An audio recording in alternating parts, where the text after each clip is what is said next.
अस्सलाम वालेकुम वरहमतुल्लाहि वबरकातुहू। डियर स्टूडेंट, आज हम पढ़ेंगे क्लास 5 का उर्दू बहादुर लड़का चैप्टर 6 टर्म 2 का पूरा कंप्लीट कोर्स आज हम इंशाल्लाह करेंगे।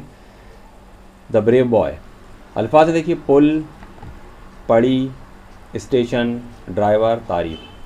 दानिश एक कस्बे में रहता था। उस कस्बे के पास एक दरिया बहता था। दरिया पर रेल का पुल बना हुआ था। दानिश रोज़ाना उस पुल के पार घूमने के लिए जाता था। एक दिन जब वो पुल के पार घूमने पहुंचा तो उसने देखा कि वहाँ रेल की पटरी उखड़ी हुई है।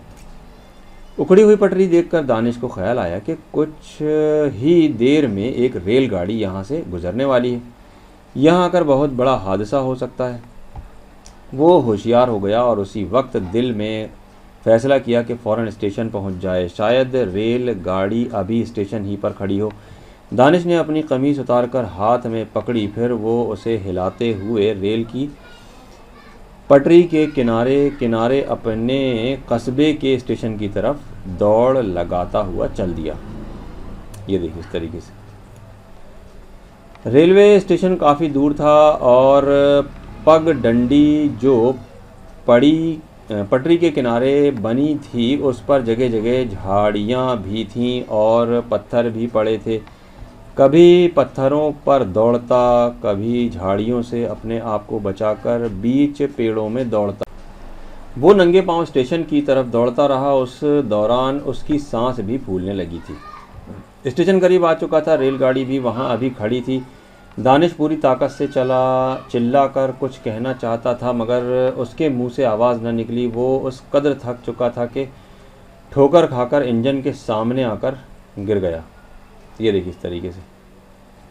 रेलगाड़ी स्टेशन से छूटने ही वाली थी। गार्ड हरी झंडी दिखा रहा था, लेकिन उसी वक्त रेलगाड़ी के ड्राइवर की नज़र दानिश पर पड़ गई। वो नीचे उतर कर आया और उसने दानिश को उठा लिया। दानिश ने घबराहट में जल्दी जल्दी ट्रेन के ड्राइवर को पटरी उखड़ने की बात बता दी। ये बात फ़ौरन स्टेशन मास्टर तक पहुंच गई। स्टेशन मास्टर ने पटरी उखड़ी हुई होने की इत्तला फ़ोन से दूसरे स्टेशनों को भी दे दी। इस तरह दानिश की बहादुरी और अक्लमंदी की वजह से बहुत बड़ा हादसा टल गया। स्टेशन मास्टर ने दानिश को बहुत सारा इनाम भी दिया। अगले दिन दानिश का फ़ोटो अखबार में छपा तो हर आदमी उस बहादुर लड़के की तारीफ़ कर रहा था। अल्फाज माना देखिए, कस्बा यानी छोटा शहर, टाउन, दरिया, नदी, रिवर, रेलवे पुल यानी रेलवे ब्रिज, हादसा यानी कोई बुरी वारदात, एक्सीडेंट, फैसला किया यानी अहद किया, डिसाइडेड, फ़ौरन, ठीक, उसी वक्त, at once, just then, train की पटरी यानी रेल या रेलवे लाइन, किनारे, अलॉन्ग, झाड़ी, बुश, नंगे पाँव, बेयर फीट, ठोकर खाना, टू स्टम्बल, इत्तला यानी खबर, बात, इन्फॉर्मेशन, बहादुरी, शुजात, बोल्डनेस, ब्रेवरी, अक्लमंदी, दानिशमंदी, विजडम, इनाम, तोहफे में मिलने वाली चीज़, रिवार्ड या prize. Take the correct option देखिए। दानिश कहाँ रहता था? तो ये रहता था कस्बे में। दानिश के कस्बे के पास क्या चीज़ बहती थी? दरिया बहता था। दानिश रोज़ाना कहाँ घूमने के लिए जाता था? रेलवे पुल के पार। पटरी को टूटा हुआ पाकर दानिश किस तरफ दौड़ निकला? रेलवे स्टेशन की तरफ। सही गलत देखिए। रेलगाड़ी लोहे की पटरियों पर दौड़ती है, बिल्कुल सही है। रेलगाड़ी स्टेशन पर नहीं खड़ी थी, चल रही थी, गलत है, खड़ी हुई थी वो। रेलगाड़ी की पटरी बिल्कुल सही हालत में थी, गलत है। और दानिश ने ट्रेन के ड्राइवर को कुछ न बताया, गलत है, सब कुछ बता दिया उसने, पटरी टूटी हुई है। दरिया पर रेल का पुल बना हुआ था। शायद रेलगाड़ी अभी स्टेशन पर ही खड़ी हो। वो नंगे पांव स्टेशन की तरफ दौड़ता रहा। इस दौरान उसकी सांस भी फूलने लगी। रेलगाड़ी स्टेशन से छूटने ही वाली थी। दानिश स्टेशन की तरफ क्यों दौड़ा? दानिश स्टेशन की तरफ इसलिए दौड़ा क्योंकि रेल की पटरी उखड़ी हुई थी। स्टेशन पहुंचकर दानिश क्यों गिर पड़ा? क्योंकि दानिश बहुत थक चुका था। दानिश की बहादुरी और अक्लमंदी से क्या टल गया? दानिश की बहादुरी और अक्लमंदी से हादसा टल गया। क्या स्टेशन मास्टर ने दानिश को कुछ दिया? स्टेशन मास्टर ने दानिश को बहुत सारा इनाम दिया। सिंगुलर बनाना है देखिए। औकात का वक्त हो जाएगा, अतराफ का तरफ है और हादसात का है हादसा, झंडियाँ का झंडी हो जाएगा और इत्तलात का इत्तला जाएगा। इमला दुरुस्त करना है। पटरी, ये जो है पड़िया लिखा हुआ है, यहाँ पर पटरी आ जाएगा। और कस्बा में जो है झटके वाला हे आ जाएगा, और इत्तला में ऐन आएगा, और सांस में सांस लिखा हुआ है, सांस आ जाएगा यहाँ पर, और अखबार में अखबार आ जाएगा। इसको सुधार लीजिएगा आप लोग, यहाँ पर सीन से सांस आएगा और यहाँ पर ये शीन भी हट जाएगा। चलिए आगे देखते हैं। चैप्टर नंबर 7 है तालीम और खेल पर एक मकालमा। अल्फाज हैं ज़रूरी, ख़राब, फ़ायदे, तंदुरुस्त और नाम। अब यहाँ उस्ताद और बच्चों के बीच में मकालमा हो रहा है। उस्ताद कहते हैं बच्चों से, बच्चों पढ़ाई लिखाई के साथ खेल कूद भी निहायत ज़रूरी है। पहला बच्चा, मगर जनाब कुछ लोग तो कहते हैं कि खेल कूद में वक्त ज़ाया नहीं करना चाहिए। उस्ताद नहीं, ऐसा नहीं है, दोनों चीज़ों का साथ होना चाहिए। दूसरा बच्चा कहता है सर मैं तो पढ़ाई भी करता हूँ, लेकिन जब कभी खेलने लगता हूँ तो मेरे वालिद साहब कहते हैं पढ़ोगे लिखोगे बनोगे नवाब, खेलोगे कूदोगे बनोगे ख़राब। तो सर वो ऐसा किस लिए कहते हैं? उस्ताद देखो बेटे, वो वक्त गया जब खेल कूद से बच्चों को रोक कर रखा जाता था। पढ़ाई लिखाई का अपना अलग मकाम है, इसीलिए काफ़ी वक्त दरकार है। लेकिन ऐसा कहना हरगिज़ दुरुस्त नहीं है कि खेल कूद से बच्चे ख़राब हो जाते हैं। अगर वो लोग गलत सोचते हैं तो आप हमें ये बताइए कि हम उन्हें किस तरह समझा सकते हैं ताकि वो ठीक रास्ते पर पड़ जाएं। ये तीसरे बच्चे ने कहा था। उस्ताद कहते हैं बेटे उन्हें बताएं कि खेल कूद से बहुत से फ़ायदे हैं। चौथा बच्चा, सर खेल कूद से कौन कौन से फ़ायदे होते हैं? उस्ताद कहते हैं बच्चों, उलमा फरमाते हैं कि एक तंदुरुस्त जिस्म ही तंदुरुस्त और तवाना दिमाग रहता है। पढ़ाई लिखाई पर भी ठीक तरह से आप उसी वक्त तवज्जो दे सकते हैं जब आप पूरी तरह से सेहतमंद होंगे। चौथा बच्चा कहता है सर इसका मतलब ये है कि हम खेल कूद से तंदुरुस्त रहते हैं। हाँ, और ध्यान से सुनो, खेल कूद के बेशुमार फ़ायदे हैं जिनसे कुछ फ़ायदे झेल में दिए जा रहे हैं। उस्ताद ने कहा पहला है खेल कूद से जिस्म में चुस्ती फुर्ती आती है। दूसरा है जिस्म में दौरान खून तेज़ होता है। तीसरा है हाजमा दुरुस्त रहता है। ग़िज़ा जज्वे बदन बनती है। इंसान सारे जिस्म के काम काज के लिए ताज़ा दम हो जाता है। पहला बच्चा कहता है आपने तो हमें बड़े काम की बातें बता दी, क्या इसके अलावा और फ़ायदे भी हैं? उस्ताद कहते हैं हाँ, और भी बहुत से फ़ायदे हैं। इससे आपस में मेल मिलाप पैदा करने में भी मदद मिलती है। एक दूसरे से ताउन और नज़्म व ज़ब्त में रहना सीखते हैं। मुख्तलिफ़ मुल्कों के आपसी ताल्लुकात कायम करने में भी मदद मिलती है। सर, फिर बच्चे कहते हैं सर तब तो बहुत सारे फ़ायदे हैं। हम तो पढ़ाई लिखाई के साथ साथ खेलों में भी बढ़ चढ़कर हिस्सा लेंगे, अपना और अपने मुल्क का नाम रोशन करेंगे। अल्फाज माने देखिए, वक्त ज़ाय करना यानी वक्त बर्बाद करना, to waste the time. Turab यानी ख़राब यानी बैड या इविल। मकाम यानी दर्जा, मर्तबा, अहमियत, इंपॉर्टेंस, वैल्यू। दरकार यानी मंगाया है, चाहा हुआ है, रिक्वायर्ड है। दुरुस्त यानी ठीक, सही, अच्छा और करेक्ट। फ़ायदे यानी फ़वाइद, बेनिफिट्स। उलमा यानी आलिम की जमा, लर्नड मैन। तंदुरुस्त यानी सेहतमंद, हेल्दी, तवाना। और ताकतवर यानी माइटी, तवज्जो यानी ध्यान, अटेंशन। बेशुमार, अनगिनत, न्यूमरस। चुस्ती फुर्ती, चुस्त फुर्त होना, स्टेट टू बीइंग एक्टिव। दौरान खून, शरियानों में खून बहना, शरियानों में खून का बहाव, ब्लड सर्कुलेशन। हाजमा यानी हज़म होने का अमल, डाइजेशन। ग़िज़ा यानी खाना, डाइट, फूड। जुज़्व बदन यानी बदन का हिस्सा बनना, to be mixed as a part of body. और ताज़ा दम यानी अफ्रेश, आपसी बाहमी, म्यूचुअल ताउन यानी मदद, हेल्प। नज़्म व ज़ब्त, कायदे कानून की हालत, रूल्स रेगुलेशंस। और ताल्लुकात यानी कनेक्शन, रिलेशन। पढ़ाई लिखाई के साथ क्या ज़रूरी है? खेल कूद ज़रूरी है। तालिब इल्म को ज़िंदगी में कौन कौन सी दो चीज़ों का साथ होना चाहिए? तालीम और खेल दोनों का होना चाहिए। ये मुकालमा किस किस के दरमियान था? ये मुकालमा उस्ताद और बच्चों के दरमियान था। कितने बच्चों ने मुकालमा किया? 4 बच्चों ने किया। खाली जगहों में पुर कीजिए। कुछ लोग कहते हैं कि खेल कूद वक्त ज़ाय करना चाहिए, वक्त ज़ाय नहीं करना चाहिए।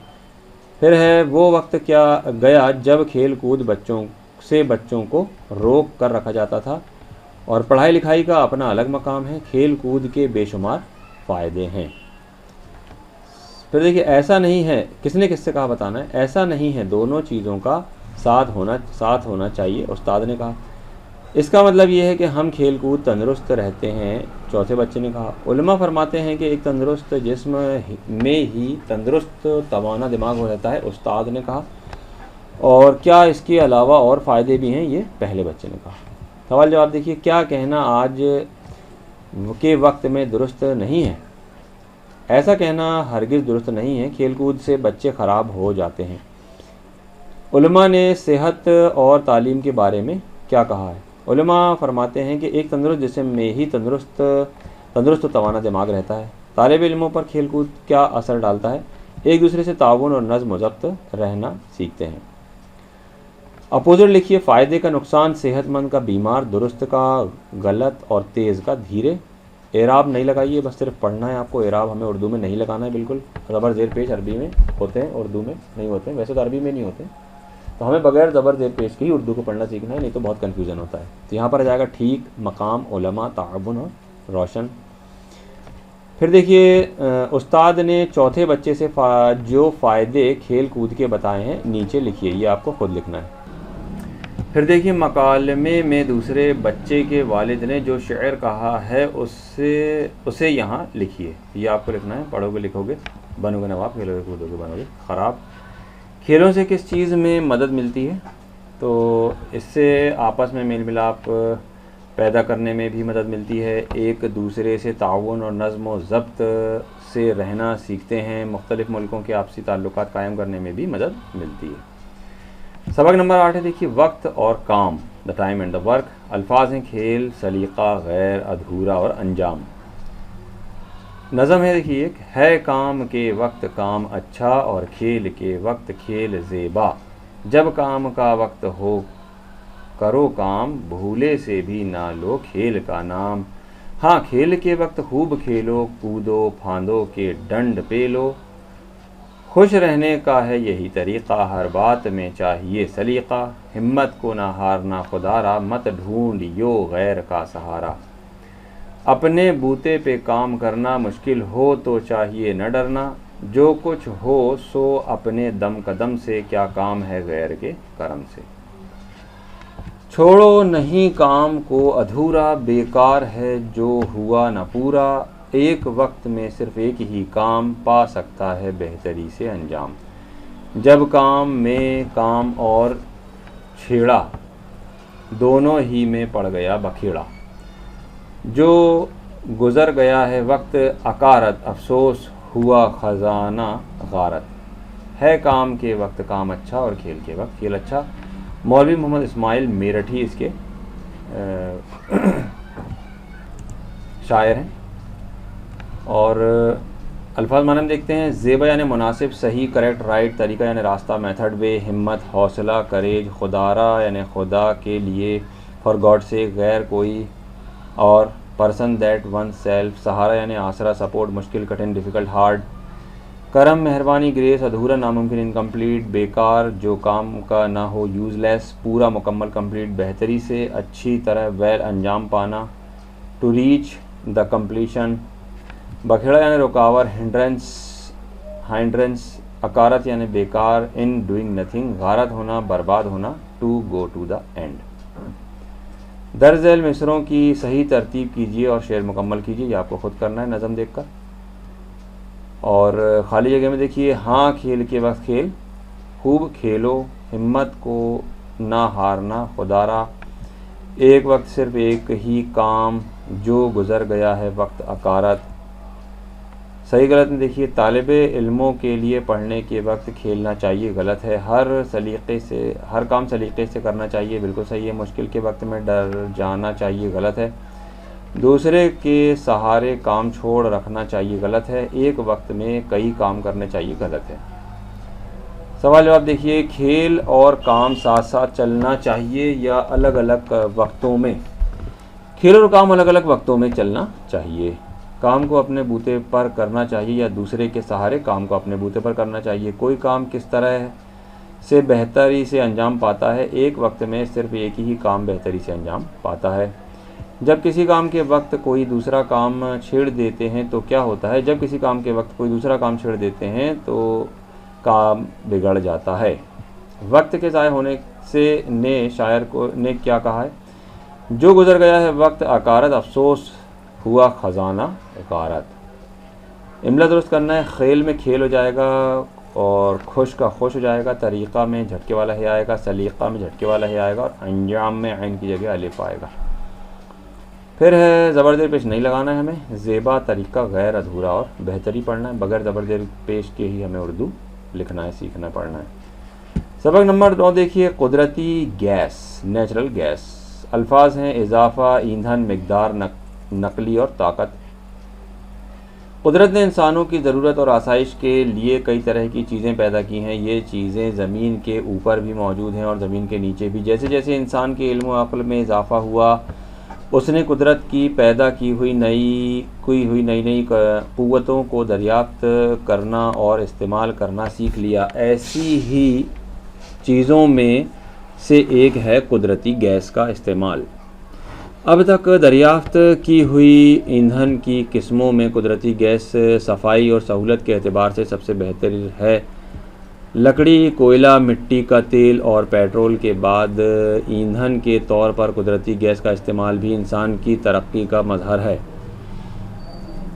कुदरती गैस दरअसल कई गैसेज़ से मिलकर बनाई जाती है। इनमें मीथेन और ईथेन की मिक़दार ज़्यादा होती है। इनके अलावा कार्बन डाइऑक्साइड, हाइड्रोजन सल्फाइड और नाइट्रोजन जैसी गैस भी होती हैं। कुदरती गैस आमतौर पर ज़मीन के अंदर पड़े हुए उन मुर्दा हैवानात और नबातात से मिलकर बनती है जिन्हें हवा और रोशनी नहीं मिलती। ये उनके सड़ने की गलने से पैदा होती है। ज़मीन में तरह तरह के अमल से गुजरने के बाद ये गैस जमा होती है और इसको कुआं खोद कर ज़मीन से हासिल किया जाता है। ये बेरंग और जहरीली गैस होती है, लिहाजा आग बहुत जल्द पकड़ लेती है। कुछ कुदरती गैसें ऐसी भी होती हैं जिन्हें साफ़ किए बगैर इस्तेमाल किया जाता है, लेकिन ज़्यादातर गैसेज़ एक मखसूस अमल से गुजरने के बाद ही इस्तेमाल में लाई जा सकती हैं। कुदरती गैसों को एक जगह से दूसरी जगह या तो पाइपलाइन के ज़रिए से या फिर 160 डिग्री सेंटीग्रेड ठंडा करके पानी की शक्ल में टैंकर या सिलेंडर के ज़रिए भेजा जा सकता है। आज के दौर में कुदरती गैस घरेलू और सनअती ज़रूरतों को बड़े पैमाने पर पूरा कर रही है। कुदरती गैस का इस्तेमाल सिर्फ ईंधन ही के तौर पर नहीं किया जाता, बल्कि इससे नकली रबड़, नकली रेशम, नायलॉन, प्लास्टिक वगैरह भी तैयार किए जाते हैं। इससे नकली खाद भी तैयार की जाती है जो बहुत काम आती है। कुदरती गैस से कई दूसरी गैसें भी बनती हैं और इन गैसों में से भी तरह तरह की चीज़ें तैयार की जाती हैं। कुदरती गैस में बड़ी ताकत होती है। इससे बड़े बड़े कारखाने और रेलें चलाई जाती हैं। इसमें ऐसी गैस भी होती है जिससे बनी हुई चीज़ों पर पानी, गर्मी, सर्दी वगैरह का असर नहीं होता है। इससे एक किस्म का पतला कागज़ भी तैयार होता है। इस कागज़ पर पानी, सर्दी और गर्मी का असर नहीं होता है। इस कागज़ में चीज़ों को लपेटकर दूर दराज मकामात पर भेजा जाता है। गर्ज ये कि मौजूदा दौर में कुदरती गैस इंसान की मुख्तलिफ़ ज़रूरतों को पूरा करने का एक अहम ज़रिया है। अल्फाज माना देखिए, कुदरत, फितरत, नेचर, इंसान, ह्यूमन, आसाइश, सहूलत, फैसिलिटी, इल्म व अक़्ल, लर्निंग एंड विज़डम, इजाफ़ा, बढ़ोतरी, ज़्यादती, इंक्रीज़, क़ुव्वतों, ताकतों, पावर्स, दरियाफ़्त करना यानी ढूंढना, टू सर्च, ईंधन यानी फ्यूल, सफाई सुथराई, क्लीनलीनेस, मज़हर, अक्कास, ज़ाहिर करने वाला, एविडेंट, विच शोज़ एविडेंट, मिक़दार यानी किसी चीज़ की ज़ाहिरी व मादी शमूलियत यानी क्वांटिटी, मुर्दा यानी बेजान, डेड, लाइफलेस, हैवानात यानी बीस्ट्स, नबातात यानी पेड़ पौधे और सब्जियां वगैरह, ट्रीज एंड प्लांट्स एक्सेट्रा, बेरंग जिसका कोई रंग ना हो, कलरलेस, जहरीली जिसमें जहर पाया जाए, ट्रीटेड विद पॉइजन, घरेलू यानी घर से मुतालिक, हाउस होल्ड, सनअती, कारोबारी या कारीगरी से मुतालिक, इंडस्ट्रियल, नकली यानी जो असल ना हो बल्कि आमेज़िश से बना हो, एडल्टरेटेड, खाद यानी खेती में डाली जाने वाली चीज़ जिससे फसल तेज़ी से बढ़ती है, फर्टिलाइज़र या माइनर, दूर दराज मकामात यानी वो जगहें जो ज़्यादा फासले पर हों, डिस्टेंस प्लेसेस, मौजूदा दौर यानी ज़मानाए हाल यानी प्रेजेंट। मश्क में देखिए, कुदरत ने इंसानों की ज़रूरत और आसाइश के लिए जो चीज़ें पैदा की हैं वो कहाँ हैं, ज़मीन के अंदर भी और ऊपर भी। कुदरती गैस किस चीज़ की एक किस्म है? ये ईंधन की एक किस्म है। कुदरती गैस को ज़मीन में से किस तरह निकाला जाता है? कुआं खोदकर निकाला जाता है। और कुदरती गैस कैसी होती है? कुदरती गैस बेरंग और जहरीली होती है। खाली जगह देखिए, कुदरती गैस सफाई और सहूलत के एतबार से सबसे बेहतर है। कुदरती गैस दरअसल कई गैसों से मिलकर बनती है। ये बेरंग जहरीली गैस होती है और आग बहुत जल्दी पकड़ लेती है। कुदरती गैस में बड़ी ताकत होती है। सवाल जवाब देखिए, कुदरती गैस के अलावा कौन कौन सी ईंधन के तौर पर इस्तेमाल होती हैं? लकड़ी, कोयला, मिट्टी का तेल, पेट्रोल वगैरह ईंधन के तौर पर इस्तेमाल होती हैं। कुदरती गैस को एक जगह से दूसरी जगह किस तरह ले जाया जाता है? कुदरती गैस को एक जगह से दूसरी जगह या तो पाइपलाइन के ज़रिए या फिर 160 डिग्री सेंटीग्रेड ठंडा करके सिलेंडरों या टैंकर की शक्ल में भर के ले जाया जाता है। फिर है, कुदरती गैसों में किन चीज़ों की मिकदार ज़्यादा होती है? कुदरती गैसों में मीथेन और ईथेन की मिकदार ज़्यादा होती है। कुदरती गैस कैसे और किन चीज़ों से बनती है? कुदरती गैस आम तौर पर ज़मीन के अंदर पड़े हुए मुर्दा हैवानात और नबातात से मिलकर बनती है। किन्हीं 4 ऐसी चीज़ों के नाम लिखिए जो कुदरती गैस से तैयार होती हैं। नायलॉन, प्लास्टिक, नकली रबर, नकली रेशम, ये सब चीज़ें कुदरती गैस से तैयार होती हैं। इमला दुरुस्त करिए। दरियाफ्त में फा आ जाएगा, फा की जगह पर। सहूलत में स्वाद की जगह सीन आएगा। एतबार में ऐन आ जाएगा। सनअती में स्वाद आ जाएगा और हैवानात में बड़ा हा आएगा। अपोजिट से मैच करना, इजाफा, कमी हो जाएगा। आसमान, ज़मीन, सफाई, गंदगी, रोशनी, अंधेरा और कुदरती से मसनूई हो जाएगा। इस तरीके से देखिए, डेफिनेशन या वाहिद यानी सिंगुलर नंबर वो लफ्ज़ है जिससे किसी एक चीज़ के माना निकलें, जैसे किताब, लड़का, शहीद, उस्ताद वगैरह। सबक नंबर 10 है बाबा भारती और एक ठग। मशहूर, इंतज़ाम, सैर, और मजबूर और तरस, ये अल्फाज हैं। चलिए स्टोरी पढ़ते। किसी इलाके में एक बहुत नेक और ईमानदार बुजुर्ग रहते थे। लोग उन्हें बाबा भारती के नाम से पुकारते थे। उनके पास एक घोड़ा था जो अपनी कुछ खूबियों के लिए इलाके में मशहूर था। घोड़े का नाम उन्होंने सुल्तान रखा था। बाबा भारती सुल्तान को बहुत प्यार करते थे। उसके खाने पीने का भी अच्छा इंतज़ाम रखते थे। हर वक्त उसकी देखभाल करते रहते। सुल्तान के बगैर उनकी ज़िंदगी अधूरी थी। इधर सुल्तान भी बाबा को बहुत चाहता था। उनको देखते ही सर हिलाने लगता, गोया दोनों एक दूसरे के लिए जान देते थे। बाबा भारती अक्सर शाम के वक्त सैर को निकलते थे। एक दिन वो सैर के लिए रास्ते से गुजर रहे थे कि एक अपाहिज और मजबूर आदमी ने उनसे मदद मांगी। उसने कहा, मेरे कदम नहीं उठ रहे हैं, मैं बिल्कुल नहीं चल सकता, बराह करम आप मुझे मेरे घर तक छोड़ दीजिए। बाबा को उस पर तरस आ गया और उन्होंने घोड़ा उस शख्स के करीब कर दिया। उन्होंने घोड़े पर उस शख्स को बिठा भी लिया। अब दोनों एक ही घोड़े पर बैठकर साथ साथ सफ़र करने लगे। अभी कुछ ही दूर चले थे कि उस अपाहिज नज़र आने वाले शख्स ने कहा, घोड़ा रोक लो। बाबा ने कहा, क्यों, क्या हुआ? उस शख्स ने छुरी निकाली और बोला, अपनी खैरियत चाहते हो तो ये घोड़ा मुझे दे दो, वरना तुम्हें ठिकाने लगा दूंगा। बाबा भारती उस शख्स की ये बात सुनकर बहुत परेशान हो गए, मगर डरे नहीं। घोड़े को उस शख्स के हवाले करते हुए बोले, ज़रूर इस घोड़े को ले जाओ, लेकिन किसी को भी ऐसी हालत बनाकर इस तरह से धोखा मत देना। दुनिया जो तुमने उस वक्त बना रखी थी, वरना लोग मजबूरों और बेसहारों पर रहम करना और उनकी मदद करना छोड़ देंगे। ये बात इंसानियत के लिए बड़ी ख़तरनाक साबित होगी। बाबा भारती की इन बातों का उस शख्स के दिल पर बहुत असर हुआ। उसने फ़ौरन तौबा की और आइंदा कभी ऐसा न करने का पक्का इरादा कर लिया। उसने बाबा से माफ़ी मांगी। उस तरह उस शख्स की ज़िंदगी सुधर गई और सारी उम्र बाबा का शुक्रगुजार रहा। अल्फाज माना में देखिए, इलाका यानी ख़ित्ता ज़मीन, एरिया, नेक यानी अच्छी खसलतों और आदतों वाला, वर्चुअस, ईमानदार जो बेईमान ना हो, ऑनेस्ट, खूबियाँ यानी अच्छाइयाँ, क्वालिटी, इंतज़ाम यानी इंसराम यानी मैनेजमेंट, देखभाल यानी परवाह, बराए मेहरबानी प्लीज़ ठिकाने लगा देना, मार डालना टू किल, तरस रहम काइंडनेस, तलवार शमशीर सोड, इंसानियत यानी आदमियत ह्यूमैनिटी, ख़तरनाक नुकसानदेह हार्मफुल, फ़ौरन इस वक्त जस्ट दैन, उसी वक्त जस्ट दैन, तौबा करना, बुरे काम से बचने का अहद करना, to decide to avoid from evils in future, आइंदा यानी मुस्तकबिल में इन फ्यूचर।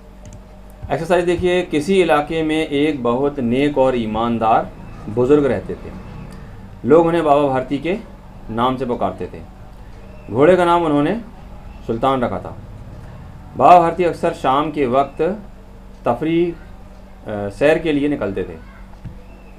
खाली जगह है। बाबा भारती सुल्तान को बहुत प्यार करते थे, हर वक्त उसकी देखभाल करते थे। सुल्तान के बगैर उनकी ज़िंदगी अधूरी थी। बाबा भारती की बातों का उस शख्स के दिल पर बहुत असर हुआ। किसने किससे कहा बताना है। घोड़ा रोक लो, ये अपाहिज ने कहा था बाबा से। क्यों, क्या हुआ? बाबा ने कहा अपाहिज से, अपनी खैरियत चाहते हो तो ये घोड़ा मुझे दे दो। अपाहिज ने कहा बाबा से, ये बात इंसानियत के लिए बड़ी ख़तरनाक साबित होगी। बाबा ने कहा अपाहिज से। सवाल जवाब देखिए, बाबा भारती के घोड़े का क्या नाम था और वो इलाके में क्यों मशहूर था? बाबा भारती के घोड़े का नाम सुल्तान था, जो अपनी कुछ खूबियों की वजह से मशहूर था। बाबा भारती शाम के वक्त सैर करने के लिए निकले तो उनके साथ क्या हुआ? एक दिन वो सैर के लिए रास्ते से गुजर रहे थे कि एक अपाहिज और मजबूर आदमी ने उनसे मदद मांगी।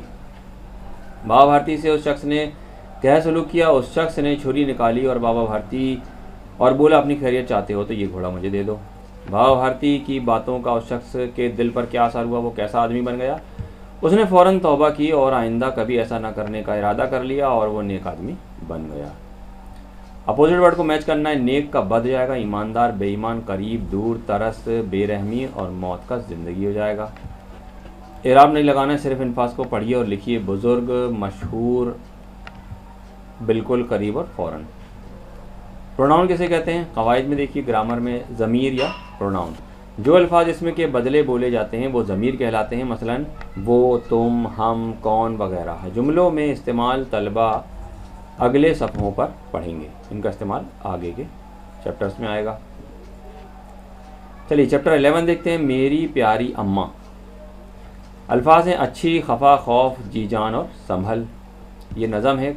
मेरी अच्छी मेरी प्यारी अम्मा, तुम ही गोदों में खिलाती हो मुझे, तुम ही नहलाती धुलाती हो मुझे, प्यार से दूध पिलाती हो मुझे, जागकर आप सुलाती हो मुझे। मेरी अच्छी मेरी प्यारी अम्मा। जब कभी ज़िद में मचल जाता हूँ, सब के काबू से निकल जाता हूँ, देख कर तुमको समझ जाता हूँ, सुन के आवाज़ बहल जाता हूँ।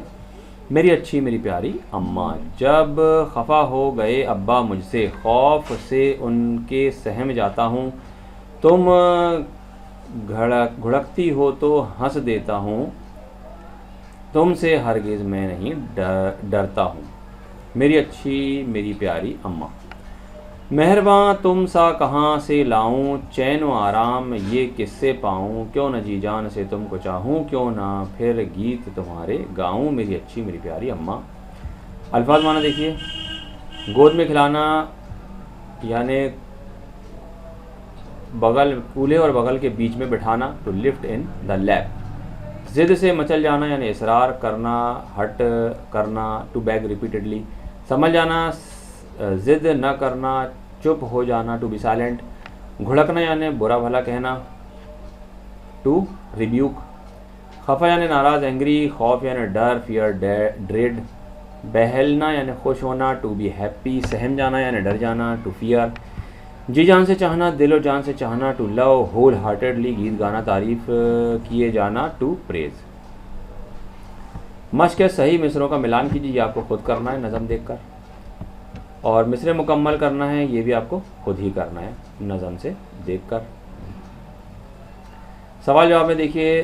वो कौन होती है जो खुद तो जागती है और बच्चे को सुलाती है?